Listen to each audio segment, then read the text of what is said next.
안녕하세요. 바른투자 커뮤니티 주식부자 양성소 멘토를 맡고 있는 이빨톡톡입니다. 시장 흐름은 역시 볼 게 없습니다. 자, 계속 그냥 좋은 흐름이고요. 조정이 한번 오면 오는 대로, 또 그냥 가면 가는 대로 그냥 그렇게 대응을 해나가고 있는 그런 구간이에요. 리밸런싱 좀 섞어주면서 이제 밸류에 맞춰서 이제 현금 대응은 그냥 일부씩 해가면서 그렇게 운영을 하면 되는 구간이라고 보면 될 것 같고요. 자, 2020년 12월 15일 이제 화요일날 제작을 한 영상이고요. 오늘이 이제 16일 이제 수요일이죠. 알찬나님이 지금 보니까 11월 기준으로 이제 계좌 수익률이 한 121% 정도 되는데, 이 과정을 한번 보자. 이제 투자 과정을 이제 데이터로 정리해 놓은 부분들을 이제 보면서 생각을 해보면 공부가 되는 부분들이 있어요. 그래서 이런 부분들에 대해서 이야기를 좀 해볼까 해서 준비해 봤고요. 계좌 더블의 과정을 한번 보자 라고 이제 정리를 해보겠습니다. 자, 변동성을 견디면 복이 온다. 변동성이라는 거는 이제 하락 변동성이 있을 것이고 상승 변동성이 있을 것인데, 상승 변동성이 크게 만들어지면서 버블이 만들어지게 되면, 자, 장기적으로는 어때요? 언젠가 빠지겠죠. 그런 구간들이. 근데 이제 투자를 하면서 지금이 버블이다 라고 그래도 투자를 시작을 해야 되는 이유가 뭐냐면, 버블이라는 게 언제까지 이어질지를 모르는 거예요. 1년이 될 수도 있고 5년이 될 수도 있고 3년이 될 수도 있고 10년이 될 수도 있고 20년이 될 수도 있는 거예요. 그래서 이런 거를, 이 변동성이라는 걸 예측을 할 수가 없기 때문에 투자라는 건 항상 지금 시작을 해야 되는 거고, 이 하락 변동성이 투자하는 기간 동안 오면 버텨야 되는 거예요. 왜 버텨야 되냐면, 장기적으로 시장은 상승할 수밖에 없기 때문에 버텨야 되는 거예요. 지수가 상승을 못한다 그래도 아웃퍼폼 수익률들을 계속 쌓아나가게 되면 이 하락 구간에 눈에 보이지 않는 수익들이 쌓여가는 겁니다. 그리고 상승 흐름으로 돌아서게 되거나 시장이 제 위치까지 오게 되면 계좌 수익률이 크게 확대가 돼요. 그래서 그런 부분들을 오늘 이제 좀 짚어보기 위해서 이런 방송을 이제 준비를 해봤습니다. 자, 일단 볼게요. 지금 알찬나님이 커뮤니티에서 지금 같이 한 기간이 한 2년 6개월 정도 되시는 것 같아요. 지수 대비 110% 이상 이제 아웃퍼폼 수익률을 쌓았습니다. 자, 지금 회원분들 평균을 보면 장이 좋기 때문에 당연히 다 수익 구간에 있겠죠. 다만 이제 계좌 수익률은 이제 한 40%에서 한 120% 정도 요 안에 다 구간에 들어가 있는 것 같아요. 이제 투자 시작 시기라든가 무슨 여러 가지가 있겠죠. 이 이상 돼 있는 분들도 있을 수 있을 거라고 생각해요. 2017년도에 시작한 분들은.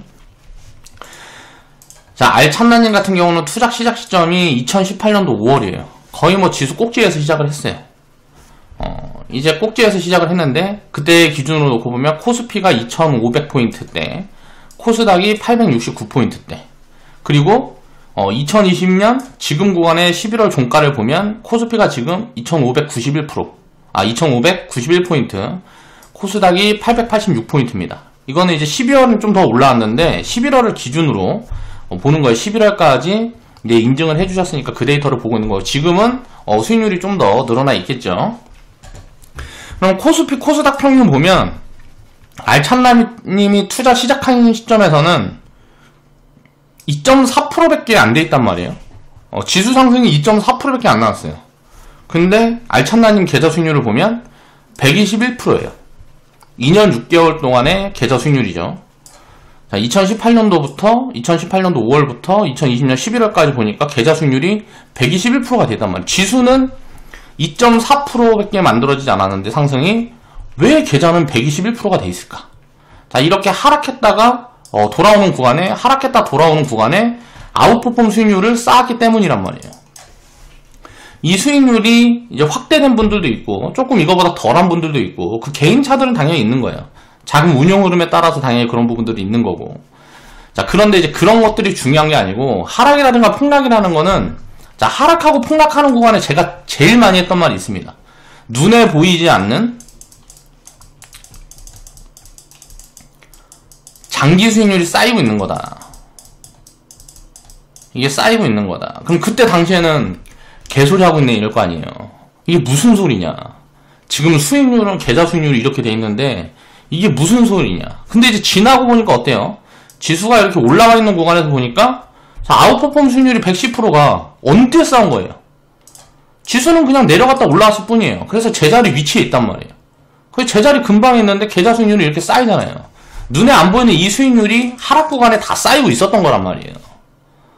이제 그런 것들을 이제 오늘 이야기를 해볼까 해요. 계좌 수익금을 보면 3,980만원 정도, 배당 수익금이 이제 2년 6개월 동안 59만원이 쌓였는데, 자산 규모가 커지면 커질수록 배당 수익금은 복리를 입어서 늘어날 수밖에 없습니다. 그러니까 계좌 수익금과 배당 수익금은 이제 키움증권 같은 경우는 나눠서 이제 정리가 되는데, 그거를 제가 다 더하기 빼기 해갖고 이제 정리를 해놓은 거고요. 적립계좌 현재 총 투자금 보면 알찬나님은 지금 기존에 이제 트레이딩 계좌하고 적립계좌와 같이 운영을 하시다 트레이딩 계좌는 이제 정리를 하고 계시고, 이제 매매를 해야 되기 때문에 그게 불편해서 이제 정리를 하고 계신 것 같고요. 그리고 복리 계좌도 빼서 이제 그 부분은 이제 빼놨기 때문에 지금 총 투자금은 한 9천 정도 되는 것 같아요. 제가 대충 보니까 알찬나님은. 근데 이 중에 수익이 거의 한 4천만원 이상 됐단 말이에요. 그리고 지금 적립계좌만으로 봤을 때는 계좌 수익률이 121%가 찍혀 있어요. 앞으로 장이 어떻게 되든지 간에 이 수익은 계속 쌓여갈 거란 말이에요. 다음에 또 만약에 이런 하락 변동성들이 온다 그러면 이 경험을 기억을 해야 되는 거예요. 지금의 경험을 기억을 해야 된다. 그러면 지금 이제 이렇게 지금 계좌가 뭐 7,200이 돼 있는데, 이게 이제 뭐 마이너스가 돼갖고 6,000이 되고 5,000이 되고 했다가 다시 올라오면 어떻게 될까요? 지수가 제 위치만 되면 이건 이제 1억에서 2억으로 확장이 되는 거란 말이에요. 시간이 지나면 자산 규모는 계속 커져나갈 수밖에 없는 거예요.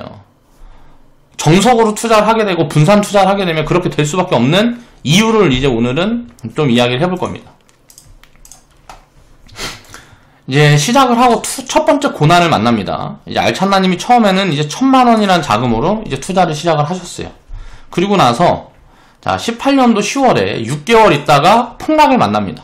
폭락을 만났을 때, 이때 이제 투자 자금을 이제 키우셔가지고 2천만원 정도, 자금 규모를 키우셨는데, 손실이 500만원이 찍혔어요. 517만원이. 자, 투자 시작 후 첫 번째 폭락. 2018년도 10월, 미중 무역 분쟁.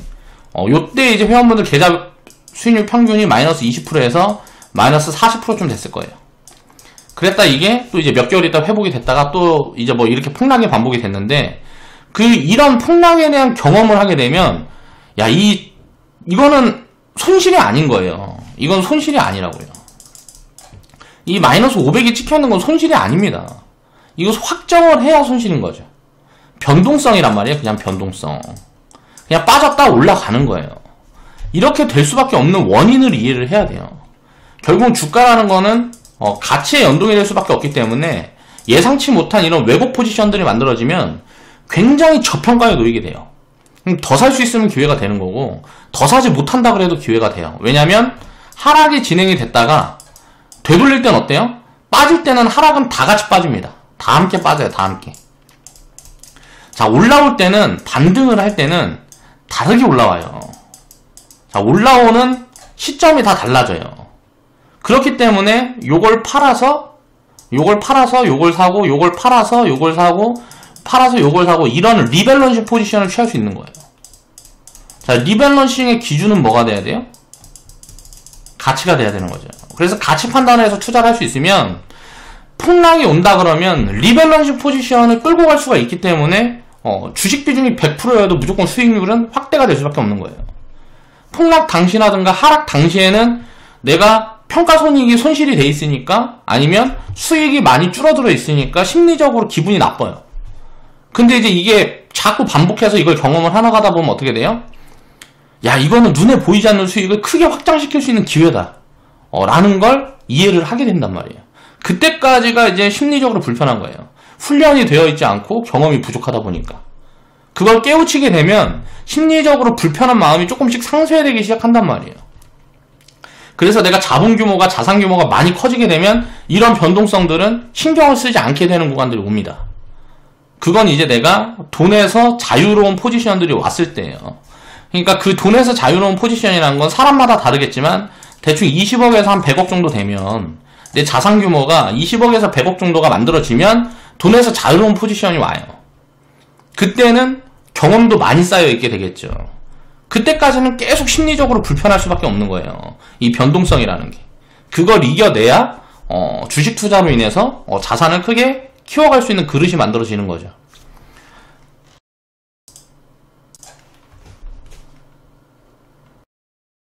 자, 알찬나님의 과정을 보면 2018년도 5월에 1000만원으로 투자를 시작을 해서요, 6개월 동안 투자원금을 2200만원까지 키웠는데 6개월 동안 이제 투자자금을 키워가신 거죠. 그런데 계좌는 어때요? 자, 517만원 손실, 마이너스 23%가 이제 손실이 찍혔단 말이에요. 이때 심리적으로는 불편하지 않다 그러면 인간이 아니죠. 인간이니까 엄청나게 불편하겠죠. 다만 이런 경험들을 계속 쌓아가야 된다라는 거예요, 투자를 하면서는. 이런 게 또 앞으로 5년 후에 올지 1년 후에 올지 3년 후에 올지 언제 올지 모르지만 이런 폭락이라는 건 또 반복이 될 거라는 거예요. 평균적으로 통계적으로 제가 유튜브에서 정리를 해드렸지만 마이너스 10%에서 마이너스 15% 정도의 하락은 1, 2년마다 반복이 됩니다. 그리고 보통 이제 6년에 한 번씩 마이너스 25% 이상의 폭락이 반복이 돼요. 자, 통계적으로 이거는 수십 년, 수백 년 데이터가 이렇게 만들어줬어요. 버블이 생겨서 꺼지는 경우가 나올 수도 있고, 정치적인 트리거라든가 전쟁에 대한 이런 여러가지 트리거로 인해서 이런 하락이라든가 폭락이라는 거는 만들어지는 거예요, 반복적으로. 회복기간도 시점에 따라 다 다르죠. 다만 무조건 회복이 된다는 거예요. 역사적으로 수백 년, 수천 년 동안 회복이 되지 않은 사례가 한 번도 없어요. 그 데이터를 믿고 투자를 하는 겁니다. 그렇기 때문에 이런 폭락이라든가 하락이 언제 어느 시점에 올지를 모르기 때문에 우리가 장기적으로 운영할 수 있는 자금만 가지고 투자를 해야 된다는 거예요. 내가 최소한 5년 이상, 10년 이상, 20년 이상 투자할 수 있는 자금을 가지고 투자를 해야 되는 거예요. 그리고 나서 그 시간을 버텨냈을 때 내 자산 규모는 기하급수적으로 커질 수 있는 거죠. 10배, 100배, 1000배가 커질 수 있는 거예요. 10배, 100배, 1000배가 커질 수 있다라고요. 이 성과에 대한 거는 눈에 보이지 않는 거기 때문에 어느 정도 자산이 커질지는 지금은 알 수 없지만 미래에 지나면 이 안에 내 자산이 무조건 들어가 있단 말이에요. 이것보다 빠르게 자산 규모를 키울 수 있는 시장은 존재하지 않아요. 그것도 데이터로 다 나와 있단 말이에요. 통계적으로 20년 이상의 투자를 했을 때 주식시장보다 크게 자산이 성장한 자산이 어떤 자산에서도 없어요. 그 이유라든가 이런 것까지 설명을 하다 보면 시간이 너무 길어지니까 유튜브로 이제 과거에서도 이제 설명을 드렸던 부분들이 있지만 앞으로 이제 이런 부분들은 계속 반복적으로 이제 설명을 드리고 데이터를 가지고 와서 이제 뭐 이야기를 해보고 하겠죠. 미중 무역 분쟁이라는 노이즈를 만나서 시장 폭락을 경험을 했습니다. 계좌는 마이너스 23% 손실이 딱 찍혀있는 구간을 만났어요. 야, 나는 이제 수익을 내려고 이제 주식 투자를 시작했는데 이런 손실이 왔단 말이에요. 그러면 내 생각과 반대로 갔으니까 심리적으로 힘들어요. 그런데 이런 것들을 견뎌내게 되면 다른 경험이 만들어진단 말이에요. 2018년도 5월부터 2018년도 10월까지 첫 폭락 구간을 이제 체크를 해보면 5월, 6월에 주식 비중을 100% 사인을 냈습니다. 이때도 버블이 아니다라는 판단에서 주식 비중을 이제 채워가는 포인트의 코멘트들을 드렸었고요. 그래서 10월 폭락까지 이제 두들겨 맞은 걸 보니까 코스피는 이제 마이너스 19%, 코스닥은 마이너스 25%가 빠졌어요. 지수 평균 마이너스 22%가 빠졌죠. 자, 알찬나님 손실률은 23%가 빠졌기 때문에 폭락 구간에 딱 계산을 해보면 지수 평균 하락률보다 어때요? 자, 손실이 더 크죠. 내 계좌 손실이 더 크단 말이에요. 당연한 거예요. 폭락 구간에서 보면 이제 우리는 분산을 많이 하기 때문에 변동성이 더 큰 중소형주를 위주로 편입을 합니다. 그렇다 보니까 손실이 폭락 구간에서 놓고 보면 지수보다 높을 수밖에 없어요.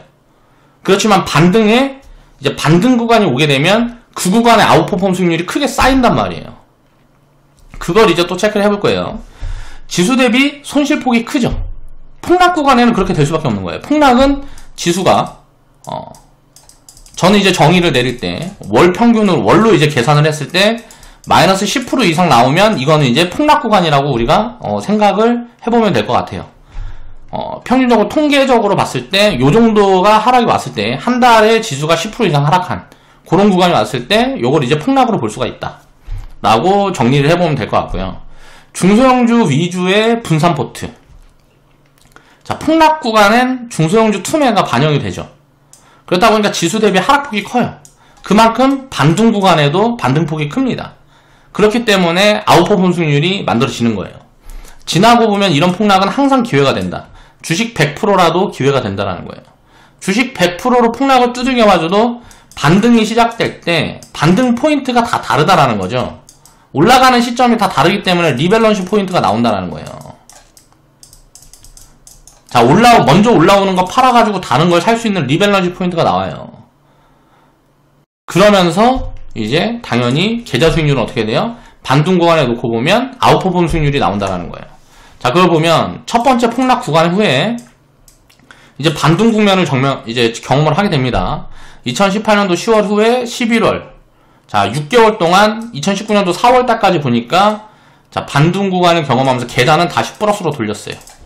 자, 마이너스 23%의 손실을 다 회복하고 플러스로 돌립니다. 그리고 배당은 쌓여가고 있는 거죠. 이 배당이라는 거는 안전마진이라고 우리가 이해를 하면 되고요. 자, 2018년도 10월 폭락 후에 계좌 회복이 되고요. 2019년도 4월에 플러스 5%로 계좌 수익률이 바뀌어요. 폭락 후 6개월 동안 급반등이 진행이 되죠. 자, 폭락 후에 회복 과정을 경험을 하고 이렇게 지나고 보면 이런 게 이제 소중한 자산으로 쌓인다라는 거예요. 반등의 과정에서 여러 가지 급등주들을 경험을 하게 되죠. 그러면서 이제 그 급등주에 대해서 왜 그런 상황들이 발생을 하고 그런 것들을 회원분들한테 경험을 키워드리기 위해서 계속 설명을 드리고 제가 이제 설명을 드리고 계속 이제 유튜브로 이제 뭐 수익 인증하면서 이제 수익 스토리에 대한 이야기들을 하고 기회를 잡아가는 관점이라든가 여러 가지들을 잡아드리는 이유를 이해를 해야 되는 거예요. 그런 경험들과 그런 상황이 만들어지는 과정을 이해를 해야 다음에 또 그런 기회를 잡아나갈 수가 있다는 거거든요. 분산의 효율과 파동의 원리를 어느 정도 이해할 수 있게 되는 거죠. 이런 경험들을 해나가면서. 자, 항상 폭락 후의 반등 과정에서는 지수 대비 아웃퍼폼 수익률이 확장이 되는지를 체크를 해봐야 되는 거예요. 내가 잘하고 있나. 이거는 몰빵 개념으로 해서는 답이 안 나옵니다. 체크가 안 돼요. 최소 20종목 이상.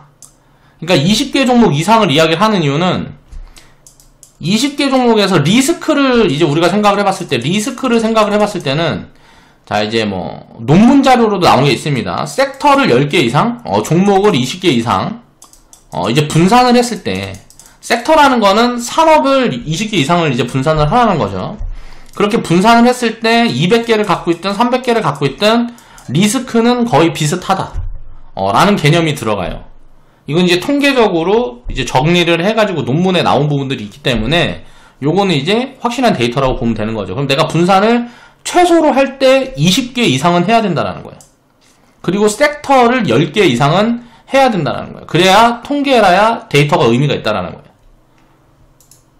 이런 통계적 지표 같은 경우는 우리가 수학할 때 1 더하기 1은 2 이렇게 알고 있는 것처럼 암기가 돼 있어야 되는 거예요. 최소 이런 부분들은 그렇게 해서 이제 우리가 봐야 되는 거고, 내가 잘하고 있는지는 지수 흐름과 계좌 흐름을 비교를 해서 봐야 되는 거예요. 1년이 넘는 기간 동안 이렇게 생각할 수 있어요. 자, 2018년 15월부터 19년도 4월까지면 거의 1년이라는 기간이 지났는데 나는 수익률이 5%밖에 안 생겼어. 그러면 이거는 이제 초짜인 거예요. 뭔 말이냐면 이해를 못하고 있는 거예요, 시장에. 수익률이라는 거는 시장이 좋을 때 만들어지는 겁니다. 수익률이라는 건. 이때까지 그 남은 시간은 이 수익을 위해서 버티는 기간인 거예요. 그리고 나서 시장이 좋아졌을 때 수익률이 한꺼번에 폭발을 하게 되는데, 그 수익률을 폭발시키기 위해서는 지수 대비 아웃퍼폼 수익률들을 쌓아가야 돼요. 그래야 한꺼번에 시장이 좋아졌을 때 수익률이 폭발하는 구간이 만들어지는 거예요. 자, 눈에 보이지 않는 장기 수익률이 쌓여가고 있는 구간이죠. 이거는 이미 눈에 보이고 있는 수익률이 쌓여가고 있는 거라는 거예요. 지금 계좌에는 플러스 5%밖에 안 찍혀있지만 플러스 20%, 플러스 50% 이런 수익이 눈에 보이지 않는 수익이 쌓여 있는 거예요. 나중에 언젠가 상승장이 왔을 때. 이 상승장이 오는 시점이 언제일지 모르기 때문에 버티는 거예요. 견디는 거고. 자, 지수를 보면 알찬나님이 시작했던 포인트에서, 투자 시작 시점에서 4월달까지, 19년도 4월달까지 정리를 해보면 코스피는 12.4%가 이제 하락을 해 있었고요. 코스닥은 마이너스 13.23%가 하락을 해 있었어요. 자, 지수 평균은 이거 두 개를 더해서 나누기 2를 하는 이유는 우리가 코스닥 기업이고 코스피 기업이고 좋은 기업이면 사잖아요. 그래서 이 지수의 평균 값을 계산하기 위해서 항상 평균을 놓고 아웃퍼폼 수익률을 체크를 합니다. 저 같은 경우는. 자, 여기에서 놓고 보면 어때요? 지수 대비 어때요? 내 계좌가 손실률이 더 컸죠. 폭락이 딱 마무리되는 국면에 이제 계산을 딱 해봤을 때 이 폭락이 마무리되는지 어쩐지도 언제 알아요? 이 폭락 구간을 알 수가 없는 거예요. 반등이 들어와 봐야 아는 거예요. 반등이 여기에서 한번 폭락이 더 나왔다가 들어올지 지금 들어올지를 알 수가 없는 거라는 거예요. 그래서 폭락 구간에도 폭락이 마무리되고 반등이 마무리되는 국면도 어떻게 돼요? 다시 하락이 진행이 돼야 반등이 마무리되는 국면도 아는 거죠. 그래야 이 데이터 같은 경우는 지나고 나야 체크가 된다라는 부분들도 이해를 해야 됩니다. 그러면 지수 평균은 마이너스 12.8%인데 알차나님 계좌 수익률은 어때요? 플러스 5%죠. 자, 그러면 지수 대비 아웃퍼폼 수익률을 계산을 해보면 자, 1년 동안 자, 플러스 18%를 아웃퍼폼 수익률을 쌓은 거예요. 자, 워렌 버핏 같은 경우는 지수 대비 한 8% 정도 아웃퍼폼 수익률이 한 60년 정도 쌓여 있고요. 피터 린치 같은 경우는 한 14% 정도 쌓여 있어요.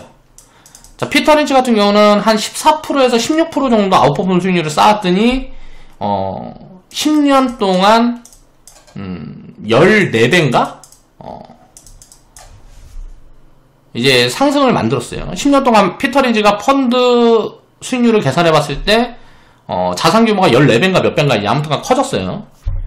그러면 이제 피터 린치랑 워렌 버핏보다 좋은 성과인 거예요. 아웃퍼폼 수익률이 18%가 쌓여 있다는 거는. 그렇게 계산을 해보면 돼요. 폭락이 항상 기회가 되고 장기 수익률을 끌어올려주는 포인트가 되는 이유를 이해를 해야 된다는 거죠. 폭락 후에 이제 반등 구간에 아웃퍼폼 수익률이 쌓인다는 거예요. 어때요? 이제 2018년도 10월까지 폭락이 온 다음에 반등은 어때요? 절반 구간까지밖에 메워지지 않았지만 어때요? 내 계좌는 지수보다 훨씬 좋은 성과들을 만들어 나가고 있죠. 이런 게 쌓이면 나중에 수익률이 폭발을 하는 거예요. 어떻게 된다? 나중엔 이렇게 되는 거예요. 지수는 제자리에 있는데 내 계좌 수익률은 120%가 늘어있는 거예요.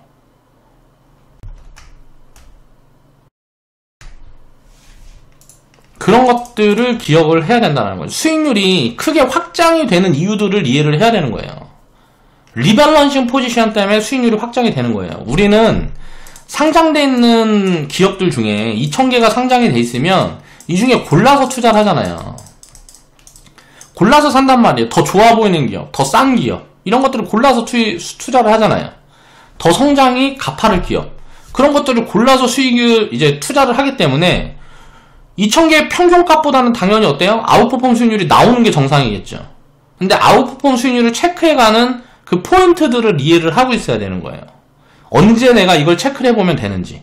그래서 지수 대비 아웃퍼폼 수익률이 6%든 8%든 10%든 만들어지면 잘하고 있는 거예요. 1년 평균 지수 대비 아웃퍼폼 수익률을 한 15% 정도만 쌓을 수 있다라 그러면 10년이면 자산은 딱 10배 이상 늘어납니다. 이렇게 될 수 있는 이유가 뭐냐면 1년 평균 15% 그러니까 이 아웃퍼폼 수익률들이 쌓이게 되면 10년이면 10배 상승을 할 수 있는 이유가 뭐냐면 지수라는 게 역사적으로 수백 년 데이터를 보면 연평균 8% 정도 성장을 해요. 원래 6% 정도 성장을 하는데 여기서 배당이 한 2% 정도가 입혀지니까 8% 정도가 성장을 하는 거예요. 이 알찬나님 계좌 수익률은 배당을 빼고 18%를 아웃퍼폼을 한 거예요. 굉장히 좋은 성과라는 거죠.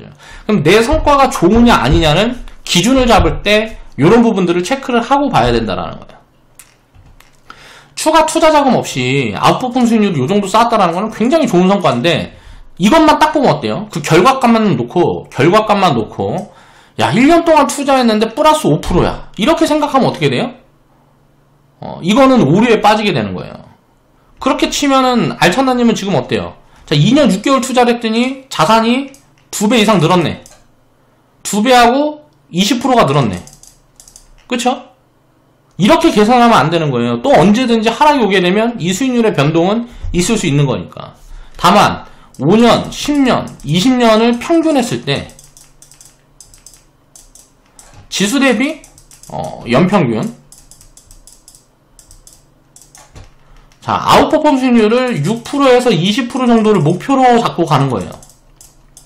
내가 직접 투자를 할 거면 이 아웃퍼폼 수익률들이 만들어지지 않는다 그러면 문제가 있는 거예요. 그거는 노력에 비해서 내가 성과가 굉장히 처지는 거라는 거죠.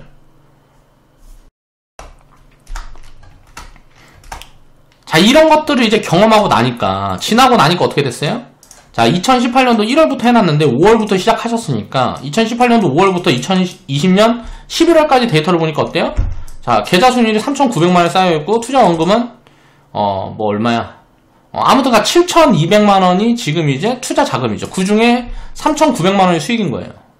그리고 배당도 50만원 이상이 쌓여있는 거죠. 폭락을 견디고 꾸준히 투자해 나가다 보니까 자산은 계속 커지죠.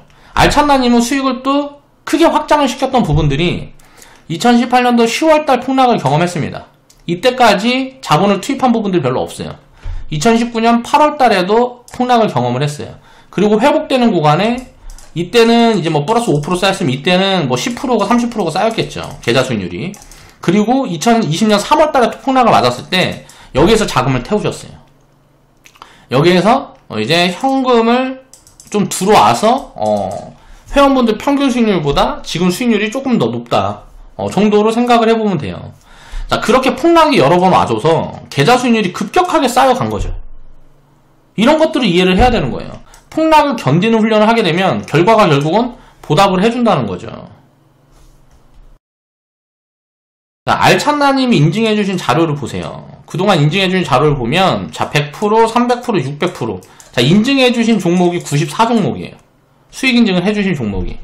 자, 제가 투자를 할 때 항상 뭐라 그래요? 투자를 해서 질 수가 없는 이유. 질 수가 없는 이유는 손실은 마이너스 100%로 한정돼 있어요. 수익은 어때요? 자, 100% 이상이 무한대란 말이에요. 그리고 확률적으로 이거를 많이 가져가면 질 수가 있어요? 없다고요. 자, 100% 이상의 수익 확률을 마이너스 100% 이상의 손실 확률보다 높이면은 질 수가 없는 거예요. 근데 회사가 망하는 경우의 수는 굉장히 낮다라고요. 확률이 굉장히 낮다라고요.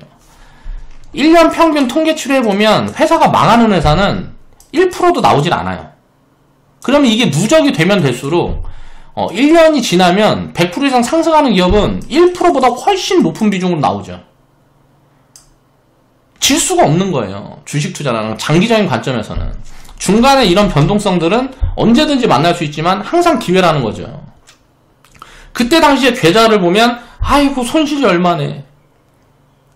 그게 경험이 없기 때문에 이런 변동성들을 수익과 손실의 개념에서 보게 되는 거예요. 아이고 1년 투자했는데 수익률이 5%밖에 안 나오네. 기간값을 결정을 해놓으니까 이렇게 오류에 빠지게 되는 거예요. 기간값을 설정해놓기 때문에 오류에 빠지는 거예요. 지나고 이렇게 수익이 나는 구간까지 투자를 계속 이어가게 되면 질 수가 없는 거죠. 비중을 나눠서 100% 이상 수익을 94종목을 지금 인증을 해주셨어요. 이게 뭐 다 해주신 건지 조금 못 해주신 것도 계신지 모르겠는데 인증을 되게 열심히 해주셔서 항상 감사한 마음을 가지고 있는데 그런 것 때문에 이런 데이터들을 보면서 우리가 이런 남의 경험을 통해서도 경험을 확장해갈 수가 있는 거죠. 회원분들은 인증도 안 해주시고 하시는 분들은 이렇게 인증해 주시는 분들한테 감사한 마음을 가져야 됩니다. 이런 걸 가지고 이런저런 이야기를 해보면서 내 경험의 폭을 확장시켜 나갈 수가 있는 거예요. 그동안 투자하면서 알찬나님이 경험한 상장 폐지 종목이 몇 개나 될까요? 뭐 몇 개 되지 않을 거란 말이에요. 뭐 5개도 안 될 거라고 생각해요. 저는 개인적으로. 상장 폐지당한 경험은 뭐 거래 정지돼 있거나. 자, 장기적으로 정석으로 분산을 해서 투자를 하면 질 수가 없어요. 이것만 이해하면 이제 투자는 끝이에요. 나머지는 시간 문제라는 거죠. 변동성을 견디고 장기적으로 자금 운영을 하게 된다면 언젠가 오게 됐을 때 상승장에 내 계좌 수익률은 엄청나게 폭발하게 되는 거예요.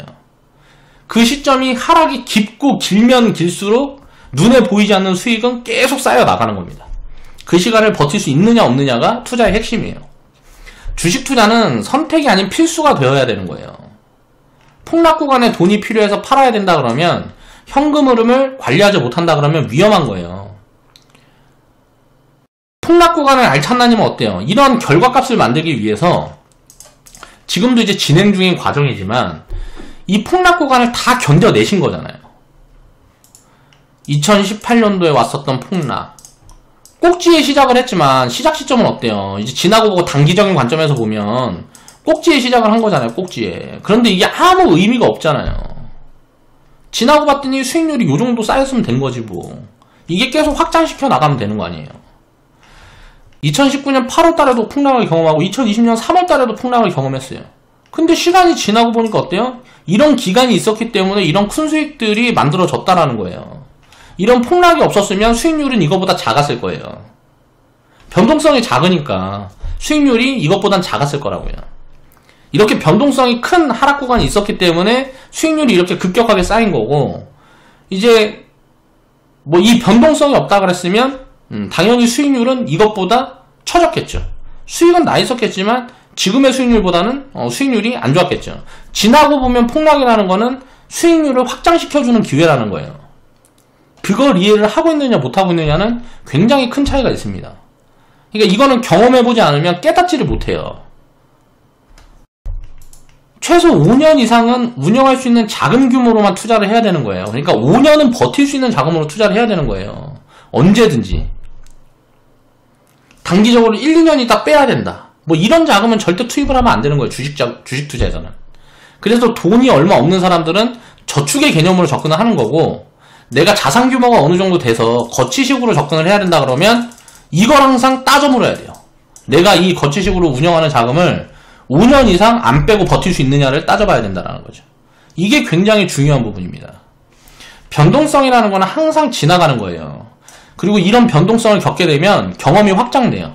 그래서 변동성은 항상 기회라는 걸 깨닫게 되는 거죠. 주식 투자에서의 위험은 욕심을 관리하지 못했을 때 나오는 겁니다. 내가 욕심을 관리하지 못해서 신용을 써서 부채를 쓰고, 부채 쓰면 깡통 포지션이 늘어나는 거예요. 깡통 확률이 높아지는 거죠. 수익이 났을 때는 수익이 확장이 되겠지만 손실의 경우들이 왔을 때 깡통이 날 수 있단 말이에요. 모든 걸 잃어버릴 수 있는 거예요. 모든 걸 걸고 하는 거는 투자가 아니고 투기예요. 절대 모든 걸 걸면 안 된다라는 거예요. 그래서 분산의 개념을 적용을 해야 되는 거예요. 몰빵이고 부채고 신용이고 이런 것들은 다 뭐예요? 전부를 거는 거예요. 전부. 투자는 전부를 거는 게 아니라고요. 전부를 걸게 되면 리스크가 너무 큰 거예요. 그럼 주식 투자는 할 수가 없어요. 감당 안 되는 자금 운용. 1년 있다 빼야지 했는데 1년 후에 폭락이 딱 와버리면 무조건 손실이 날 수밖에 없는 거예요. 그렇기 때문에 기간 설정을 하면 안 되는 거예요. 자, 정리를 해보겠습니다. 자, 그럼 주식 투자를 할 때 절대 하지 말아야 될 게 뭘까요? 전부를 걸지 말아라. 전부를 걸면 안 된다. 자, 몰빵하면 안 되고, 부채 쓰면 안 되고, 부채를 쓰더라도 5년 이상 유지 가능한 장기 부채를 써라. 그리고 이게 첫 번째예요. 그럼 몰빵 안 하고 부채를 쓰지 않으려면 시스템이 견고하게 돼 있어야죠.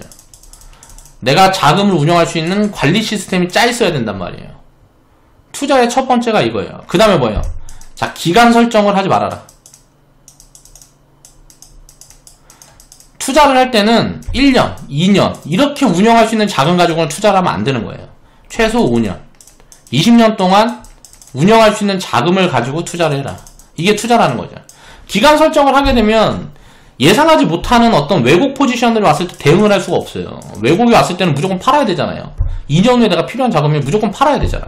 그때 장이 좋으면 다행인데, 그때 만약에 장이 안 좋은 상황에서는 기회를 날려버리는 거란 말이에요. 그렇기 때문에 기간을 설정해놓고 투자 자금을 측정을 하면 안 되는 거예요. 요 두 가지만 지키게 되면 절대 질 수가 없는 거예요. 알찬나님이 이렇게 계좌 수익률을 지금 만들어나가는 과정, 이제 앞으로 뭐 이제 100% 200% 넘어가고 이제 이게 500% 넘어가고 1000%가 넘어갔어. 자산이 10배 늘어나 있어도 마찬가지로 똑같은 개념이에요. 시간을 늘려가면 늘려갈수록 자산을 계속 확장시켜 나갈 수밖에 없는 거예요. 그리고 분산 투자를 했을 때 이렇게 생긴 수익을 쌓아가는 거죠. 수익은 쌓아가는 거예요. 쌓아가는 거.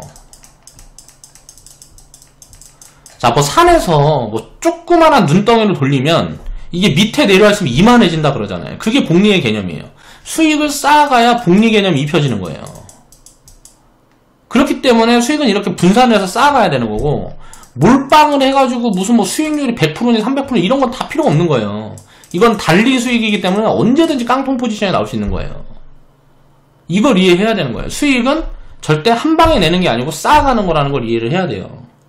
수익을 내 자금을 나누고 쪼개서 수익을 이렇게 쌓아가서 만들어져야 이 수익이 절대 훼손이 되지 않는다는 거예요. 장기적인 관점에서.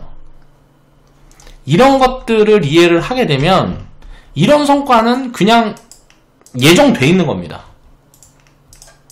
성과라는 거는 내 자산 규모가 10배가 커지고 100배가 커지고 이렇게 될 수 있는 건 시간 문제인 거예요. 시간 문제. 주식 투자를 하면서 이런 수익을 쌓아가는 건 시간 문제라고요. 그런 경험과 이해를 해야 장기적으로 주식을 투자할 수 있는 거고, 그렇지 않은 관점은 전부 다 전부를 거는 관점에서는 전부 투기예요. 투기. 내 전부를 거는 건 투기라고요. 항상 이런 부분들을 이해를 하고 내가 욕심이 생길 때면 이런 것들 관리를 하는 거죠. 어쩔 때 보면 이거 진짜 좋아 보이니까 내가 비중을 많이 싣고 싶어. 이런 게 욕심이거든요. 이런 것들을 철저하게 관리를 해야 절대 지지 않는 투자를 할 수 있다는 거예요. 그래서 그걸 절대 하지 않기 위한 관리를 위해서 비중 관리를 하는 거예요. 시스템이 필요한 거예요. 욕심을 관리하기 위해서 시스템이 필요한 거예요. 욕심이라는 거를 관리하기 위해서 시스템이라는 게 필요한 거예요.